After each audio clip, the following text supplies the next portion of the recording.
This video is going to be about what types of forces we can expect to see in a physics course like this. The reason why we need to be concerned with the types of forces is because we have this version of Newton's laws here, which is an adaptation of the famous one everyone walks around sort of muttering F equals ma. We've discussed that this isn't the most adaptable or best form of this equation to use for us here, so we sort of cross it out, and instead we focus our attention on this one right here. Now the question before us then is, well, if the accelerations come from summing the forces and dividing by the mass of the object, where do the forces come from?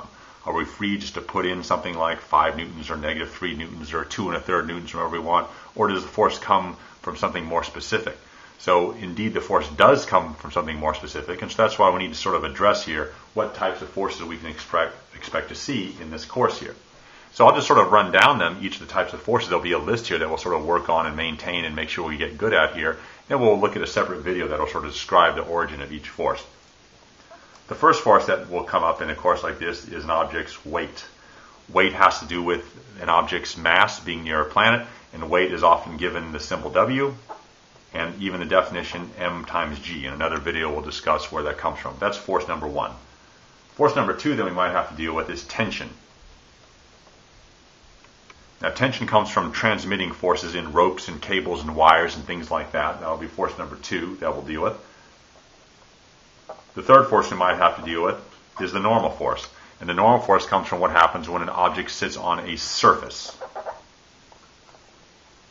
Sort of when two surfaces come in contact, the normal force will be important. The next force on our list, number 4, is going to be friction. Friction occurs when two objects rub against each other. The next force really isn't a force in its own right, not an independent force, but it's useful to think of it that way, and we'll call it the sliding force, and it has to do with objects that are on inclined surfaces. Why is this important? Because when objects are on inclined surfaces, they tend to want to roll down or slide down to the bottom of the inclines, and so although it's just gravity driving that process, it's useful to think of the sliding force as an actual force. It helps to get these problems solved. The sixth force that we'll deal with is called the centripetal force. And this has to do with objects that move in circles. Very special force that keeps things in circles and moves things in circles like that.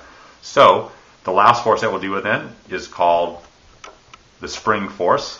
It has to do with springs. Springs are just what you think. There's these coily things that look like this that can spring back and forth. Turns out they present forces on things that we'll have to grapple with as well. So there you go. There's a list of 7 forces that we're going to deal with in this course here. Weight, tension, normal force, friction, the sliding force, centripetal force, and the spring force. This is the list that we'll have to get comfortable with. We'll have to get very good at recognizing these forces and using them. And just one last thing to keep in mind, all of these things are forces here. Weight is a force, tension is a force, normal is a force, friction is a force, sliding is a force, centripetal is a force, spring is a force. That means their units will all be in newtons, given the capital N. And all of these forces here can be acting on the object independently or together. For instance, we could have an object where all 7 of these things are acting on the object at once. That'll also highlight the power or the utility of this particular equation, that we'll always know how to get the acceleration of the object because we'll just identify these forces here, 1 or more of 7 from the list, and they'll fit nicely into this sum equation right here. Just add those forces together, divide by the mass, and we'll get the acceleration of the object. So that's our force list. There'll be separate videos detailing the origin of each one of these forces and how to recognize it.